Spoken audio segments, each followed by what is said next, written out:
Aqui quem fala é a professora Elisângela de História. E hoje, nessa videoaula, nós estaremos abordando sobre o Brasil República, né? Até que enfim chegamos no Brasil República, que é um assunto que grande parte dos alunos, né, gostam de aprender até para saber um pouco mais sobre a nossa política atual. Então, eu estarei falando para vocês, né, nessa videoaula, desde o governo provisório, ou seja, desde a implantação da República, até o nosso primeiro presidente civil, que nesse caso vai ser o Prudente de Moraes. Tudo bem? Então, bora lá iniciar mais essa videoaula. Primeiramente, né, como é que se vai se dar o governo provisório? A gente tem que lembrar que a nossa proclamação ocorreu no dia 15 de novembro de 1889.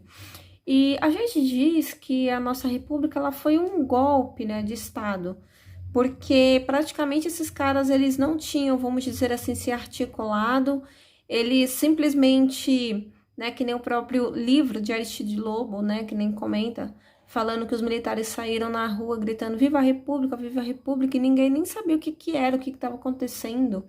E foi uma surpresa também muito grande para Dom Pedro II, até porque quem declarou, né, essa proclamação da República foi o Marechal Deodoro, que era, querendo ou não, grande amigo de Dom Pedro.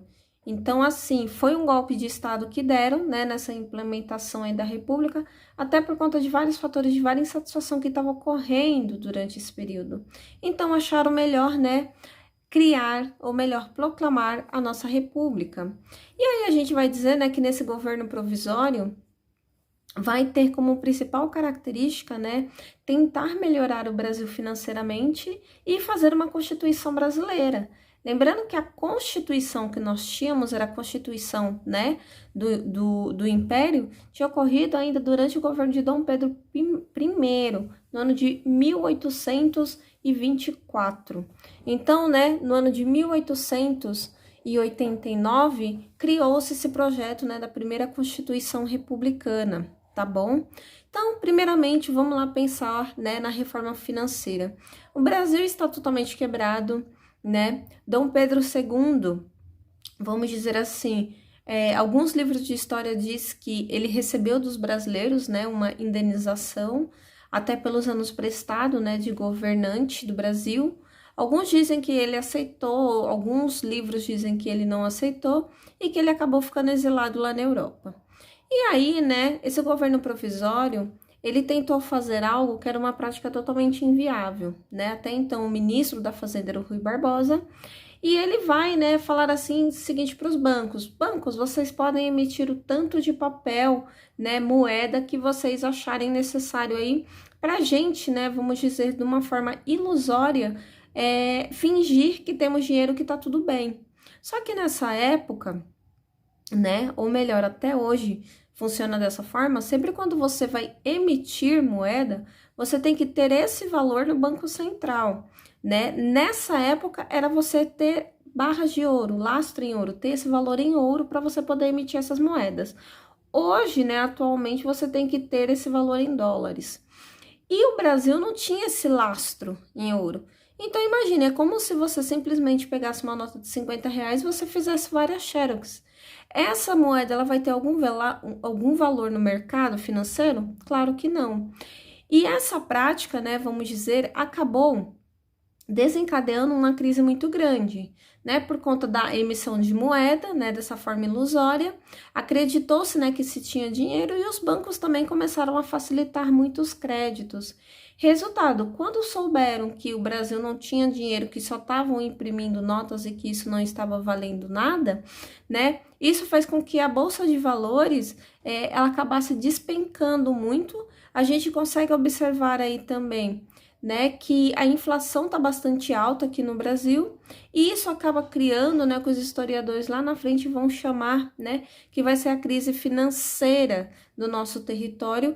E essa crise, gente, ela vai perdurar por vários mandatos de outros governantes. Claro que a gente já se tinha dívidas, né, principalmente com a Inglaterra, que era a principal potência, mas vocês vão observar que os próximos presidentes que assumir, né, um dos primeiros, vamos dizer assim, atos que eles vão acabar fazendo sempre vai ser pedir dinheiro emprestado, porque a nossa economia está totalmente quebrada. Esse ato, né, que a gente diz que o Rui Barbosa ele acabou emitindo esse dinheiro, vai ser chamado de encilhamento, que é em referência tá? A apostas de cavalo.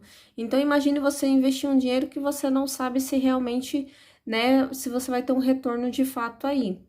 Temos aqui, né, claro que durante esse período do governo provisório, que ocorreu entre o ano 1889, né, já estamos no ano de 1891, e aí sim eles conseguiram criar a nossa famosa Constituição Republicana, a nossa primeira Constituição Republicana. Por que eu falo a primeira? Porque o Brasil teve várias constituições aí, e eu vou estar falando para vocês ao longo, né, da história do Brasil republicano. E qual vai ser a primeira característica aí, né? A nossa Constituição ela vai ser baseada na norte-americana, tá?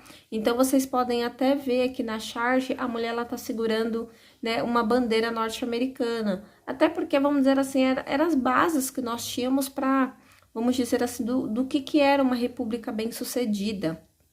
E aí a gente consegue observar que, além de ser implantado o sistema republicano representativo, ou seja, você pode estar escolhendo o seu representante, né, que seria a característica federativa, ou seja, cada estado ela vai ter, né, a sua própria autonomia também.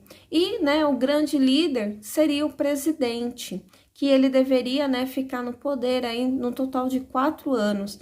Nessa época, a gente não tinha essa questão de se reeleger. Essa questão de se reeleger já vai ser uma prática bem atual e quem vai acabar criando essa emenda na nossa Constituição vai ser o Fernando Henrique Cardoso, tudo bem? Que nem a gente consegue observar aqui, né? Temos o papel do executivo, que seria, né, o presidente. Temos aqui também o legislativo, que seria o responsável por criar as leis, ficaria, né, na responsabilidade do Congresso Nacional. O Congresso Nacional, lembrando que ele é a junção da Câmara dos Deputados e Senadores. E temos o Judiciário, né, que ficaria com o Supremo Tribunal Federal, o responsável, né, por esse órgão aí. Além disso, né, a gente vai dizer que o maior marco da nossa Constituição vai ser a separação entre o Estado e a Igreja Católica. Então, isso vai ser um choque muito grande para a nossa sociedade, que até então, né, e até hoje, em grande parte, ainda são de católicos. Por mais que já tivesse a reforma protestante e temos outras diversidades religiosas, essa ainda permanece predominante, pelo último censo, né?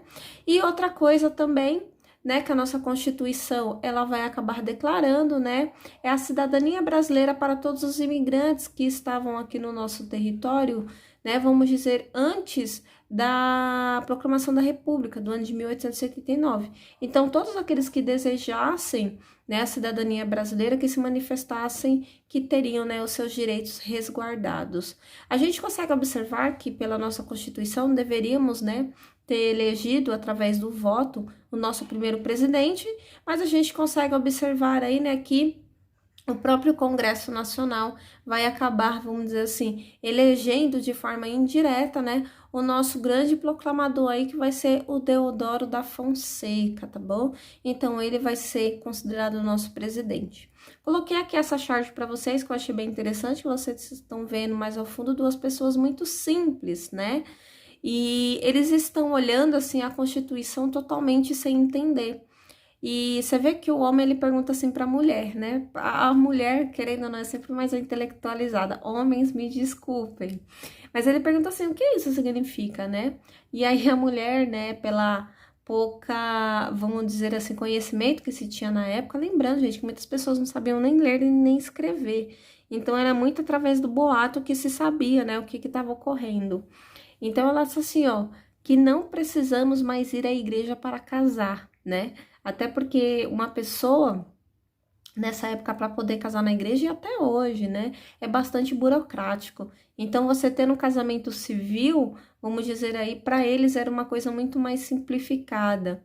Então, a gente vê aqui, né, vamos dizer assim, as bases da nossa Constituição, que foi o que eu acabei de citar aí para vocês. Tudo bem?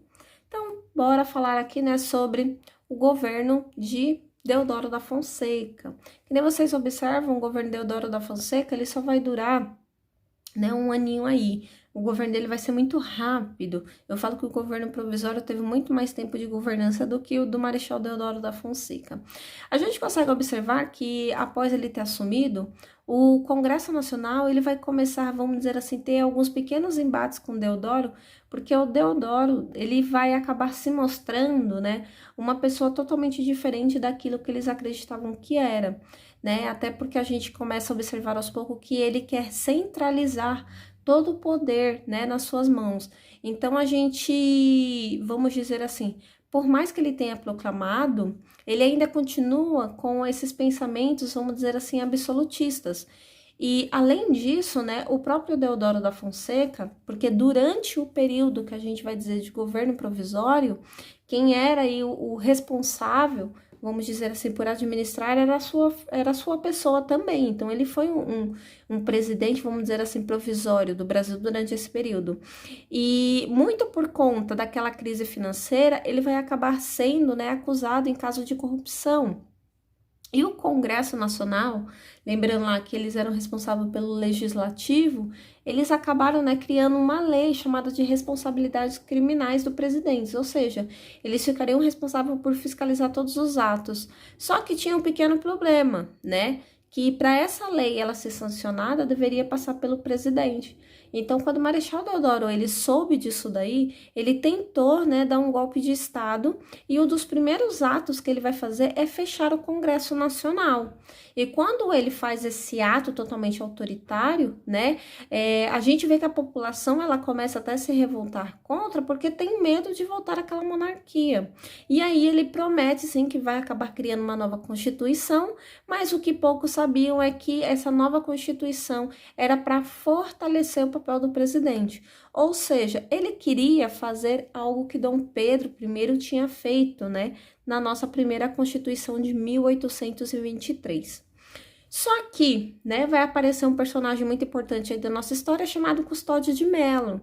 E ele vai acabar pegando, né, algumas embarcações, navios de guerra, e ele vai prometer bombardear a cidade do Rio de Janeiro, se caso o Marechal Deodoro ele não entregue, né, se ele não renunciasse. O Marechal Deodoro, né, vendo toda aquela confusão, ele acha melhor, né, entregar o poder, né, para esses republicanos e seguir com a sua vida normalmente, e foi isso que ele acabou fazendo. Quem assume, né, após Deodoro ele acabar deixando a presidência do Brasil dessa forma aí até vergonhosa, vai ser o seu vice, que também era um militar, tá bom? Chamado Floriano Peixoto.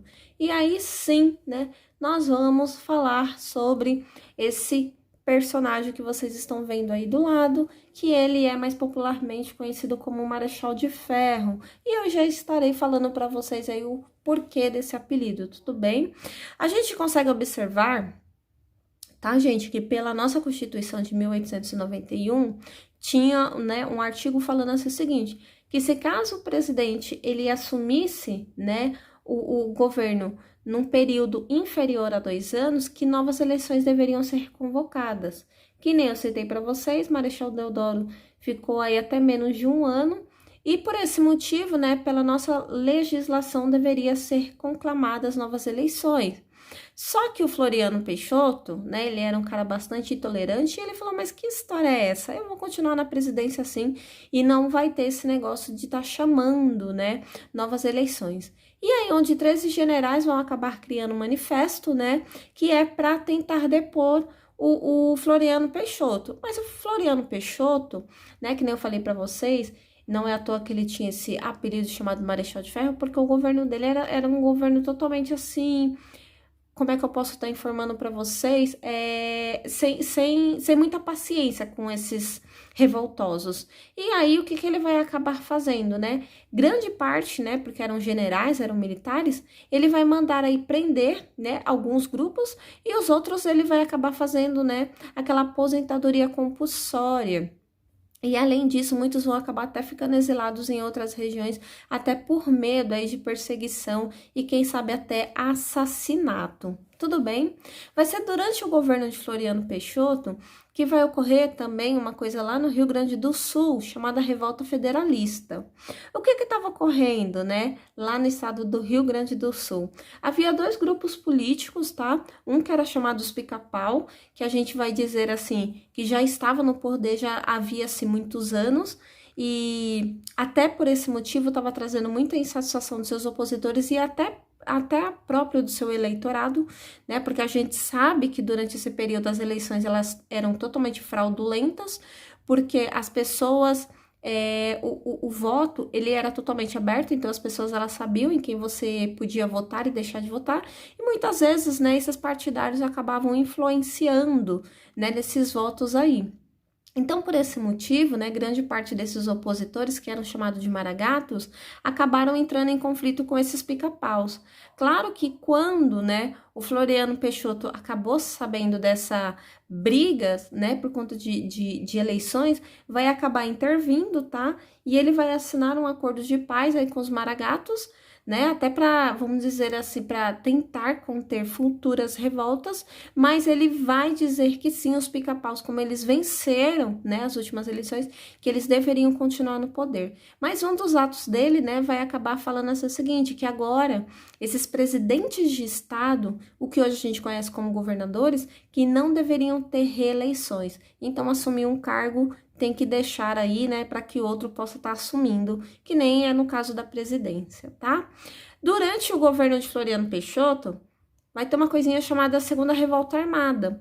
Vai ser a mesma revolta armada que ocorreu lá, né, no Marechal Deodoro da Fonseca. Custódio de Mello, ele vai se utilizar, né, dos mesmos armamentos, das mesmas chantagens, né, e ele vai ameaçar Floriano Peixoto de bombardear Rio de Janeiro. E Floriano Peixoto falou assim, pois eu quero que você bombardeie, eu quero ver quem é o homem aqui para, de fato, ver quem vai assumir a governança do Brasil.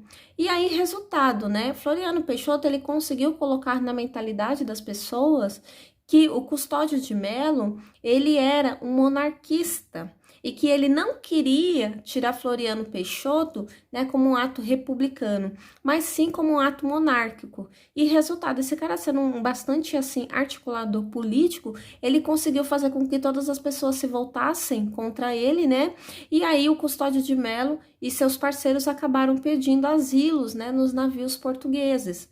Por conta desse ato, até porque os próprios portugueses não quiseram entregar, né, esses revoltosos, o Floriano Peixoto vai acabar relaxando, ele vai acabar rompendo relações com Portugal, tá bom? Isso daqui, vamos dizer assim, teoricamente, vai trazer até um grande prestígio, né, para Floriano Peixoto, porque muitas pessoas ainda tinham medo, né, da volta da monarquia. Então, quando cortou realmente essas relações de Portugal, é como se as pessoas, elas vissem que literalmente a república, ela estava consolidada, tá bom? E aí, né, por conta desse grande prestígio, é onde começa a surgir esse apelido, né, Marechal de Ferro, porque ele era uma pessoa, vamos dizer assim, sem qualquer tipo vamos dizer assim, ele era inquebrável, vamos dizer assim, ele não era de se dobrar à vontade dos outros, tá bom? Que nem a gente consegue observar que, né, os historiadores, sempre para facilitar a nossa vida aí, eles pegaram que o governo do Marechal Deodoro da Fonseca e o governo, né, de Floriano Peixoto é chamado da República das Espadas, ou seja, seria o período, né, que os nossos dois primeiros presidentes, eles estariam ligados a essa área militar. Tudo bem, gente? Agora sim, né, finalizando o nosso vídeo, temos aqui o nosso primeiro presidente civil. Por que civil? Ele não tinha qualquer relação, né, com esse setor aí do Exército, da Marinha. Então, vai ser o nosso queridíssimo Prudente de Moraes, tá bom? E ele vai ter os 4 anos de mandato aí de 1894 a 1898, tá? Uma das primeiras, né, um dos primeiros atos que ele vai fazer é voltar às relações diplomáticas com Portugal, até porque, vamos dizer assim, a briga era com com os militares e não com o setor civil. Além disso, né, a gente consegue observar que o Brasil, desse período ainda, gente, não tinha essa questão territorial ainda totalmente definida. Então, a gente vai ver ao longo, né, dos mandatos dos presidentes aí, que todos eles vão acabar fazendo acordo com os países fronteiriços, né, até para poder limitar, né, vamos dizer assim, definitivamente o nosso território. E isso acabou ocorrendo, né, com a região da Argentina, mais ao sul do nosso território. Além disso, né, durante o governo dele, até que, enfim, os ingleses vão acabar desocupando, né, a ilha de Trindade, que ficava na região do Espírito Santo, e os ingleses, né, enquanto eles habitavam aquela região, é como se ali fosse um pequeno protetorado. Então, quando conseguiu essa desocupação, vai ser uma grande vitória aí, né, do povo brasileiro perante esses ingleses. Vai ser durante o governo dele que vai ocorrer, né, a revolta de Canudos. O que vai ser a revolta de Canudos? Gente, a revolta de Canudos, ela vai ocorrer na região, né, do sertão ali do Ceará, né, vai aparecer um personagem chamado Antônio Conselheiro, e esse cara, ele vai sair, né, pregando a palavra, ou melhor, a Bíblia. Por isso que a gente diz, né, que essa revolta ela tem um caráter messiânico, porque ele queria, né, vamos dizer assim, mostrar para aquele sertanejo que tinha uma vida miserável, uma vida ruim, né, que tudo poderia ser melhorado. Até porque, vamos dizer assim, todas as respostas estavam na Bíblia, e como ele mesmo pregava, né, que grande parte da culpa daquilo dali que a população estava passando não era castigo de Deus, mas sim por falta, vamos dizer assim, de benfeitorias daqueles grandes líderes que estavam no poder e que não estavam fazendo nada pelo povo mais pobre. Até porque, né, se durante o governo de Dom Pedro II estava ruim, durante a República ficou pior, tá, gente? Que nem eu falei para vocês, por conta da crise financeira, os impostos estavam se aumentando cada vez mais. Então, é como se aquela região ela ficasse esquecida por Deus, vamos dizer assim, em políticas públicas, mas na hora da cobrança fosse a primeira região a ser cobrada. Então, Antônio Conselheiro, ele saiu, né, naquelas regiões e pregando, né, a palavra de Cristo, e conforme ele ia fazendo suas andanças, grande parte dos seus seguidores deixavam, né, os seus trabalhos, deixava suas pequenas propriedades e iam seguindo ele. E ele começou a vir para a região da Bahia. Isso trouxe muita insatisfação para a Igreja Católica, né, porque acabou deixando de receber o dízimo e via esse cara aí como, vamos dizer assim, um dos inimigos número 1 da igreja, porque muita coisa que ele falava não era aquilo que era ser pregado dentro da igreja, e além disso, os grandes fazendeiros ficaram bastante revoltosos, porque estavam vendo que sua mão de obra barata estava, né, simplesmente largando o serviço, não tinha pessoas para estar repondo aquele trabalho. E aí, né, o Antônio Conselheiro, junto com esses sertanejos, eles acabaram, né, fixando residência na região do Arraial de Canudos. Gente, essa região era uma região, assim, totalmente, vamos dizer assim, bem precária mesmo, sabe? Imagina uma coisa assim, bem sertão, uma coisa bem precária, que não tinha nem civilização naquela região de tão inabitável que ela era, né? E ele vai chegar naquela região, né, vai se fixar residência. E quando o governador da Bahia fica sabendo que vem um contingente de sertanejos de outras regiões do país e que cada vez mais chegavam para ficar naquela sociedade que até então era considerada socialista, porque todos trabalhavam, né? E aquilo tudo que era produzido era dividido, né? Vamos dizer ali perante a todos. E vamos dizer assim, cada vez mais os boatos de que as pessoas elas estavam tendo uma vida muito melhor ali em Canudos do que outras regiões, isso acabou trazendo uma insatisfação muito grande, né, para o governador da Bahia, até porque ele tinha, vamos dizer assim, preocupação do que aquilo poderia, né, fazer dentro do seu governo.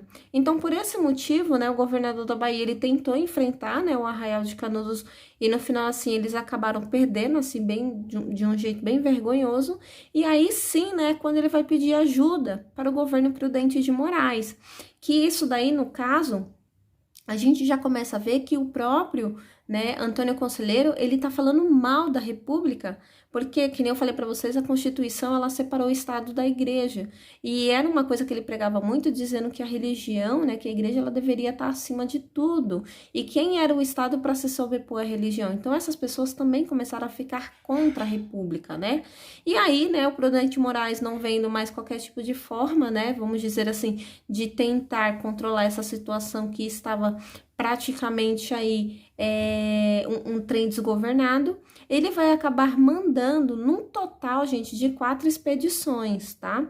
Isso daqui é bastante importante eu citar para vocês, porque o exército brasileiro dessa época, né, ela ainda não tinha o prestígio que nem tem nos dias atuais, né? Então, grande parte desse exército que foi para a região aí de Arraial era totalmente despreparada, não tinha bons armamentos, né? Então, eles também tinham a desvantagem porque não conheciam o território. Então, resultado, grande parte desses sertanejos, eles conseguiram, sim, grandes vitórias, né? Porque eles já tinham vantagem, além de conhecer o território, eles também tentavam lutar a favor da sua liberdade. Então, uma coisa é você ser pago para você enfrentar uma pessoa para poder ganhar um salário, que até então era vamos dizer assim, medíocre para o período, e outra coisa é você estar lutando, né, literalmente pela sua liberdade.